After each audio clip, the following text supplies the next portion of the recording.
स्वागत है आपका अपने चैनल आधारशिला क्लासेस में। आज हम लोग विद्युत चैप्टर का ऑब्जेक्टिव का प्रैक्टिस सेट करने वाले हैं, आपके क्लास 10th का। पिछले वीडियो में भी आप लोगों ने प्रैक्टिस सेट किया है ऑब्जेक्टिव का और उससे आगे का, लेकिन आज भी क्वेश्चन नंबर हम लोग 1 से ही शुरू करेंगे। चलिए शुरू करते हैं। पहला क्वेश्चन है, विद्युत प्रतिरोधकता निर्भर करता है। आप लोग कॉपी कलम लेकर के रेडी हो गए होंगे इसको बनाने के लिए। बनाने के बाद आप जाइएगा डिस्क्रिप्शन बॉक्स में, वहाँ पर आंसर शीट से अपने आंसर का करेक्शन कीजिएगा। हम क्वेश्चन के साथ आंसर नहीं बताएंगे, क्वेश्चन के साथ आंसर बताने पे प्रैक्टिस सेट का मज़ा ख़त्म हो जाता है। पहले आप खुद से ट्राई कीजिए, पहले खुद से बनाइए, तब जा कर के अपने आंसर की जांच कीजिए। जो क्वेश्चन गलत हो उसका फिर से उसको रिपीट कीजिए, देखिए कि कहाँ पे मिस्टेक हुआ है और उसको ठीक से याद कर लीजिए, समझ लीजिए, तो हमेशा के लिए वो याद हो जाएगा। पहला क्वेश्चन है, विद्युत प्रतिरोधकता निर्भर करता है। ऑप्शन ए है चालक की लंबाई पर, बी है चालक के अनुप्रस्थ प्रतिच्छेद के क्षेत्रफल पर, सी है चालक की प्रकृति पर, और ऑप्शन डी है इनमें से कोई नहीं। क्वेश्चन नंबर 2 है, विद्युत शक्ति का ऐसा ही मात्रक है। ऑप्शन ए है वाट, ऑप्शन बी है वाट घंटा, ऑप्शन सी है यूनिट, और ऑप्शन डी है ओम। चलिए चलते हैं क्वेश्चन नंबर 3 पे। 3 नंबर क्वेश्चन है, ऊर्जा का ऐसा ही मात्रक होता है। ऊर्जा का ऐसा ही मात्रक होता है। ऑप्शन ए है कैलोरी, ऑप्शन बी है जूल, ऑप्शन सी है ताप, और ऑप्शन डी है इनमें से कोई नहीं। क्वेश्चन नंबर 4 है, निम्न में से किसका अर्थ जल होता है।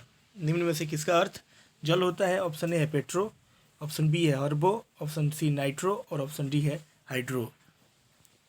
क्वेश्चन नंबर 5 देखिए, 5 है क्वेश्चन में। 5 नंबर क्वेश्चन में, ताप बढ़ने पर चालक का प्रतिरोध ऑप्शन ए है बढ़ता है, ऑप्शन बी है घटता है, ऑप्शन सी है सामान्य रहता है, और ऑप्शन डी है इनमें से कोई नहीं। क्वेश्चन नंबर 6 है, विद्युत धारा का ऐसा ही मात्रक है। ऑप्शन ए है volt, option B coulomb, option C watt, और ऑप्शन डी एम्पियर। यह क्वेश्चन 6 कई बार आपके एग्जाम में पूछे भी गए हैं। विद्युत धारा का ऐसा ही मात्रक आपके भी एग्जाम में पूछे जाएंगे। एक विद्युत बल्ब पर 220 100 वाट लिखा है, इस पर फिलामेंट का प्रतिरोध होगा। ऑप्शन 220 ओम, ऑप्शन बी 100 ओम, ऑप्शन सी 484 ओम, और ऑप्शन डी है इनमें से कोई नहीं। क्वेश्चन नंबर 8 पे चलते हैं। 8 नंबर क्वेश्चन है, 1 वोल्ट कहलाता है। ऑप्शन ए है 1 जूल प्रति सेकेंड, ऑप्शन बी है 1 जूल प्रति कूलॉम, ऑप्शन सी है 1 जूल प्रति एम्पियर, और ऑप्शन डी है इनमें से कोई नहीं। क्वेश्चन नंबर 9, विभवांतर मापने वाले यंत्र को कहा जाता है। ऑप्शन ए है अमीटर, ऑप्शन बी है voltmeter, option C galvanometer, और ऑप्शन डी इनमें से कोई नहीं। क्वेश्चन नंबर 10 पे चलते हैं। 10 नंबर क्वेश्चन है, एमीटर को विद्युत परिपथ में कैसे जोड़ा जाता है। एमीटर को विद्युत परिपथ में कैसे जोड़ा जाता है। ऑप्शन ए है श्रेणी क्रम में, ऑप्शन बी है पार्श्व पद में, ऑप्शन सी ए और बी दोनों, और ऑप्शन डी इनमें से कोई नहीं। क्वेश्चन नंबर 11 चलिए। 11 नंबर क्वेश्चन है, किसी कुंडली का प्रतिरोध ज्ञात करने का सूत्र है। किसी कुंडली का प्रतिरोध ज्ञात करने का सूत्र है। ऑप्शन ए आर बराबर भी गुना आई, बी में है आर बराबर भी बटा आई, ऑप्शन सी है आर बराबर 1/v, और ऑप्शन डी है आर माइनस भी माइनस 1। क्वेश्चन नंबर चलिए 12 पे, धातुएं धारावाहक होते हैं। धातुएं धारावाहक होते हैं। ऑप्शन ए है प्रोटॉन के, ऑप्शन बी है मुक्त इलेक्ट्रॉन के, ऑप्शन सी कोर इलेक्ट्रॉन के, और ऑप्शन डी इनमें से कोई नहीं। क्वेश्चन नंबर 13 है, परिपथ में विद्युत धारा की माप किससे की जाती है। परिपथ में विद्युत धारा की माप किससे की जाती है। ऑप्शन ए है वोल्ट मीटर से, ऑप्शन बी है अमीटर से, ऑप्शन सी है गैल्वेनोमीटर से, और ऑप्शन डी है इनमें से कोई नहीं। क्वेश्चन नंबर 14 पे चलिए। 14 नंबर क्वेश्चन है, किस उपकरण में धन यानी पॉजिटिव और ऋण नेगेटिव का चिन्ह नहीं होता है। किस उपकरण में प्लस और माइनस का चिन्ह नहीं होता है। ऑप्शन ए है एमीटर में, ऑप्शन बी वोल्ट मीटर में, ऑप्शन सी कुंडली में, और ऑप्शन डी इनमें से कोई नहीं। क्वेश्चन नंबर 15 है, 10 ओम एवं 20 ओम के दो प्रतिरोधों को श्रेणी क्रम में जोड़ने पर समतुल्य प्रतिरोध होगा। 10 ओम एवं 20 ओम के दो प्रतिरोधों को श्रेणी क्रम में जोड़ने पर समतुल्य प्रतिरोध होगा। Option A 200 ohm, option B है 20/3 ओम, ऑप्शन सी है 30 ओम, और ऑप्शन डी है 10 ओम। क्वेश्चन नंबर 16 देखिए, 12 वोल्ट विभवांतर के दो बिंदुओं के बीच 2 कूलम्ब आवेश को ले जाने में कार्य किया जाता है? 12 वोल्ट विभवांतर के दो बिंदुओं के बीच 2 कूलम्ब आवेश को ले जाने में कार्य किया जाता है। ऑप्शन ए है 6 जूल का, ऑप्शन बी है 24 जूल का, ऑप्शन सी 14 जूल का और ऑप्शन डी 10 जूल का। क्वेश्चन नंबर चलिए 17 पे। किसी विद्युत बल्ब के अनुमतांक 220 वोल्ट और 120 वाट है। जब उसे 110 वोल्ट पर प्रचालित करते हैं तब इसके द्वारा उपमुक्त शक्ति कितनी होती है? क्वेश्चन फिर से। किसी विद्युत बल्ब के अनुमतांक 220 वोल्ट एवं 120 वाट है। जब उसे 110 वोल्ट पर प्रचालित करते हैं तब इसके द्वारा उपयुक्त शक्ति कितनी होती है? ऑप्शन ए है 100 वाट, ऑप्शन बी है 75 वाट, ऑप्शन सी है 60 वाट और ऑप्शन डी है 25 वाट। क्वेश्चन नंबर 18 देखिए। दो चालक तार जिनमें पदार्थ की लंबाई तथा व्यास समान है, किसी विद्युत परिपथ में पहले श्रेणी क्रम में और फिर पार्श्व क्रम में संयोजन में उत्पन्न प्रतिरोधों का अनुपात क्या होगा? क्वेश्चन फिर से। दो चालक तार जिनमें पदार्थ की लंबाई तथा व्यास समान है, किसी विद्युत परिपथ में पहले श्रेणी क्रम में और फिर पार्श्व क्रम संयोजन में उत्पन्न प्रतिरोधों का अनुपात क्या होगा? ऑप्शन ए है 1:2, ऑप्शन बी है 2:1, ऑप्शन सी है 1:4 और ऑप्शन डी है 4:1। क्वेश्चन नंबर 19 देखिए। रेशम द्वारा रगड़ने पर कांच की छड़ में उत्पन्न आवेश है। रेशम द्वारा रगड़ने पर कांच की छड़ में उत्पन्न आवेश है।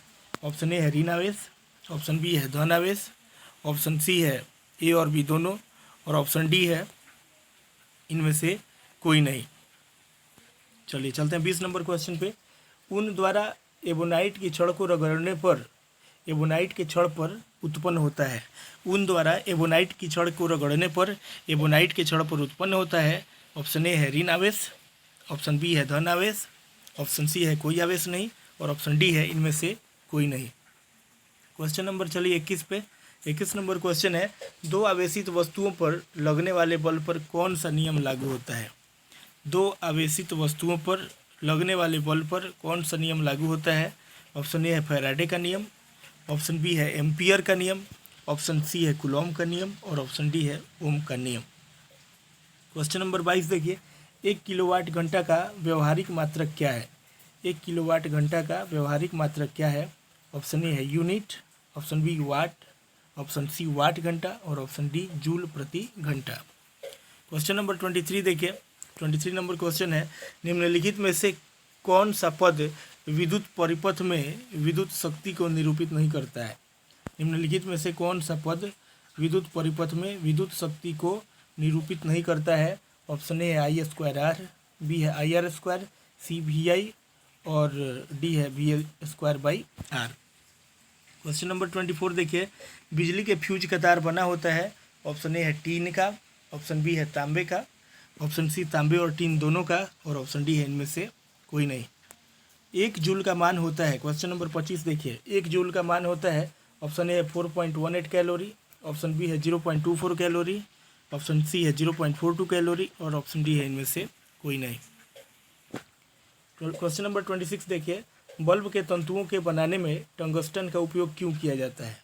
बल्ब के तंतुओं को बनाने में टंगस्टन का उपयोग क्यों किया जाता है? ऑप्शन ए क्योंकि इसका गलनांक 3380 डिग्री सेल्सियस है, ऑप्शन बी है क्योंकि यह निम्न ताप पर पिघलता है, ऑप्शन सी है क्योंकि यह निम्न ताप पर पिघलता है, ऑप्शन बी है क्योंकि यह निम्न ताप पर पिघलता है, ऑप्शन सी क्योंकि इसका गलनांक 100 डिग्री सेल्सियस से 200 डिग्री सेल्सियस तक है और ऑप्शन डी क्योंकि इसका गलनांक 3000 डिग्री सेल्सियस है। क्वेश्चन नंबर 27 देखो। 1 इलेक्ट्रॉन वोल्ट बराबर होता है। ऑप्शन ए है 1.6 इंटू 10⁻⁻19 जूल, ऑप्शन बी है 1.6 इंटू 10⁻30 जूल, सी है 1.6 इंटू 10⁻27 जूल और डी है इनमें से कोई नहीं। क्वेश्चन नंबर 28 देखिए। 1 वाट निम्नलिखित में से किसके तुल्य है? 1 वाट निम्नलिखित में से किसके तुल्य है? ऑप्शन ए है, ऑप्शन ए भी देख रहे हैं आप, बी सी डी चारों आपके सामने है। क्वेश्चन नंबर चलते हैं 29 पे। अगर दो आवेशों Q1 और Q2 एक दूसरे से r दूरी पर स्थित हो तो कूलॉम के नियम का उत्पन्न बल होगा। अगर दो आवेशों Q1 और Q2 एक दूसरे से r दूरी पर स्थित हो तो कूलॉम के नियम से उत्पन्न बल होगा ऑप्शन ए आपके सामने स्पष्ट है, बी भी आपके सामने स्पष्ट है। ऑप्शन सी देखिए ऋणात्मक वाला ऑप्शन है, माइनस लगा हुआ है, और ऑप्शन डी है एंटी, यानी इनमें से कोई नहीं। अब आपको चारों में सेलेक्ट करना है। क्वेश्चन नंबर 30 देखिए, 30 नंबर क्वेश्चन है, कूलॉम के नियम में के को क्या कहा जाता है? कूलॉम के नियम में के को क्या कहा जाता है? ऑप्शन ए है एक नियतांक, ऑप्शन बी समानुपाती नियतांक, ऑप्शन सी ए और बी दोनों, और ऑप्शन डी है इनमें से कोई नहीं। क्वेश्चन नंबर 31 देखिए, दो सदृश आवेशों के बीच किस प्रकार का बल लगता है? ऑप्शन ए है आकर्षण बल, ऑप्शन बी है प्रतिकर्षण का, ऑप्शन सी है गुरुत्व बल, और ऑप्शन डी है चुंबकीय बल। क्वेश्चन नंबर 32, विजातीय आवेशों के बीच किस प्रकार का बल लगता है? विजातीय आवेशों के बीच किस प्रकार का बल लगता है? ऑप्शन ए आकर्षण बल, ऑप्शन बी प्रतिकर्षण बल, ऑप्शन सी गुरुत्वाकर्षण बल, और ऑप्शन डी इनमें से कोई नहीं। क्वेश्चन नंबर 33, दो पिंडों को आपस में रगड़ने पर दोनों पिंड समान रूप से धनाविष्ट और ऋणाविष्ट हो जाते हैं, इसे कहा जाता है। दो पिंडों को आपस में रगड़ने पर दोनों पिंड समान रूप से धनाविष्ट और ऋणाविष्ट हो जाते हैं, इसे कहा जाता है। ऑप्शन ए है ऊर्जा संरक्षण का नियम, ऑप्शन बी है आवेश संरक्षण का नियम, ऑप्शन सी है संहति संरक्षण के नियम, और ऑप्शन डी है इनमें से कोई नहीं। क्वेश्चन नंबर 34 देखिए, क्या प्रोटॉन आवेशन प्रक्रम में भाग लेता है? क्या प्रोटॉन आवेशन प्रक्रम में भाग लेता है? ऑप्शन ए है नहीं, ऑप्शन बी है हाँ, ऑप्शन सी है ए और बी दोनों, और ऑप्शन डी है इनमें से कोई नहीं। क्वेश्चन नंबर 35 देखिए, 35 नंबर क्वेश्चन है, दो वस्तुओं को आपस में रगड़ने पर जो इलेक्ट्रॉन का त्याग करता है वह हो जाता है। दो वस्तुओं को आपस में रगड़ने पर जो इलेक्ट्रॉन का त्याग करता है वह हो जाता है। ऑप्शन ए है ऋणावेशित, ऑप्शन बी है धनावेशित, ऑप्शन सी कोई आवेशित नहीं होता है, और ऑप्शन डी है इनमें से कोई नहीं। क्वेश्चन नंबर 36 देखिए, जिन वस्तुओं को रगड़ने पर जो इलेक्ट्रॉन ग्रहण करता है वह हो जाता है। जिन वस्तुओं को रगड़ने पर जो इलेक्ट्रॉन ग्रहण करता है वह हो जाता है। ऑप्शन ए है धनावेशित, बी है ऋणावेशित, ऑप्शन सी है किसी पर कोई आवेश नहीं होता, और ऑप्शन डी है इनमें से कोई नहीं। 37 नंबर क्वेश्चन देखिए, स्थिर विद्युत में आवेश ऑप्शन ए विरामावस्था में रहता है, ऑप्शन बी गतिकीय अवस्था में रहते हैं, ऑप्शन सी दोनों अवस्था में रहते हैं, और ऑप्शन डी किसी भी अवस्था में नहीं रहते हैं। 38 नंबर क्वेश्चन पे चलते हैं, धारा विद्युत में आवेश रहते हैं। ऑप्शन ए विरामावस्था में, ऑप्शन बी गतिकीय अवस्था में, ऑप्शन सी किसी भी अवस्था में नहीं, और ऑप्शन डी इनमें से कोई नहीं। 39 नंबर क्वेश्चन देखिए, जिन पदार्थों में विद्युत मुक्त रूप से प्रवाहित हो सकती है उन्हें कहा जाता है। जिन पदार्थों में विद्युत मुक्त रूप से प्रवाहित हो सकती है उन्हें कहा जाता है अर्धविद्युत चालक, बी में विद्युत रोधी, ऑप्शन सी विद्युत चालक, और ऑप्शन डी इनमें से कोई नहीं। क्वेश्चन नंबर 40 देखिए, जिन पदार्थों से विद्युत प्रवाह आसानी से नहीं होती उसे कहते हैं। ऑप्शन ए विद्युत रोधी, ऑप्शन बी विद्युत चालक, ऑप्शन सी ए और बी दोनों, और ऑप्शन डी इनमें से कोई नहीं। क्वेश्चन नंबर 41 देखिए, जो पदार्थ घर्षण द्वारा आसानी से आवेशित हो जाते हैं वे कहे जाते हैं। जो पदार्थ घर्षण द्वारा आसानी से आवेशित हो जाते हैं वे कहे जाते हैं। ऑप्शन ए विद्युत चालक, ऑप्शन बी विद्युत रोधी, ऑप्शन सी ए और बी दोनों, और ऑप्शन डी इनमें से कोई नहीं। 42 नंबर क्वेश्चन पे चलते हैं, किसी स्रोत से सतत धारा उत्पन्न करने की सरल युक्ति को कहते हैं। किसी स्रोत से सतत धारा उत्पन्न करने की सरल युक्ति को कहते हैं। ऑप्शन ए है वोल्टीय सेल, ऑप्शन बी है सूखा सेल, ऑप्शन सी है संचायक सेल, और ऑप्शन डी है इनमें से कोई नहीं। चलिए क्वेश्चन नंबर 43 पे, विद्युत प्रवाह की दिशा मानी जाती है। विद्युत प्रवाह की दिशा मानी जाती है। ऑप्शन ए है ऋण टर्मिनल से धन टर्मिनल की ओर, ऑप्शन बी है धन टर्मिनल से ऋण टर्मिनल की ओर, ऑप्शन सी है किसी भी दिशा में, और ऑप्शन डी है इनमें से कोई नहीं। क्वेश्चन नंबर 44 देखिए, एकांक समय में विद्युत आवेश के परिमाण के प्रवाह को क्या कहा जाता है? एकांक समय में विद्युत आवेश के परिमाण के प्रवाह को क्या कहा जाता है? ऑप्शन ए है विद्युत विभव, ऑप्शन बी है विद्युत प्रतिरोध, ऑप्शन सी है विद्युत धारा, और ऑप्शन डी है इनमें से कोई नहीं। क्वेश्चन नंबर 45 देखिए, आवेश का मात्रक है ऑप्शन ए है कूलॉम, ऑप्शन बी है वोल्ट, ऑप्शन सी है एम्पियर और ऑप्शन डी है ओम। क्वेश्चन नंबर 46 पे चलते हैं। किसी तार से विद्युत धारा प्रवाहित होती है, किसी तार से विद्युत धारा प्रवाहित होती है तो वाट के प्रत्येक बिंदु से कितने इलेक्ट्रॉन अप्रवाहित होगी? तो वन ऑप्शन ए है 1.6 इंटू 10⁻19, ऑप्शन बी है 4.32 इंटू 10⁻27, ऑप्शन सी है 6 इंटू 10⁻18 और ऑप्शन डी है इनमें से कोई नहीं। क्वेश्चन नंबर 47 देखिए। किसी विद्युत लैंप के तंतु में 0.4 एम्पियर की धारा प्रवाहित हो रही है। किसी विद्युत लैंप के तंतु से 0.4 एम्पियर की धारा प्रवाहित हो रही है।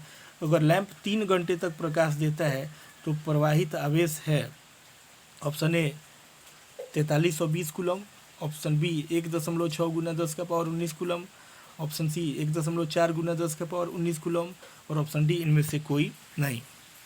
Question number 48। ओम के नियम से निम्नलिखित में से कौन सत्य है? ओम के नियम से निम्नलिखित में से कौन सत्य है?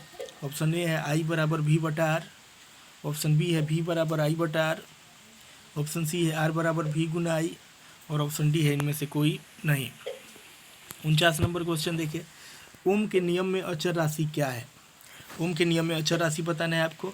ऑप्शन ए प्रतिरोध, ऑप्शन बी ताप, ऑप्शन सी धारा और ऑप्शन डी इनमें से कोई नहीं।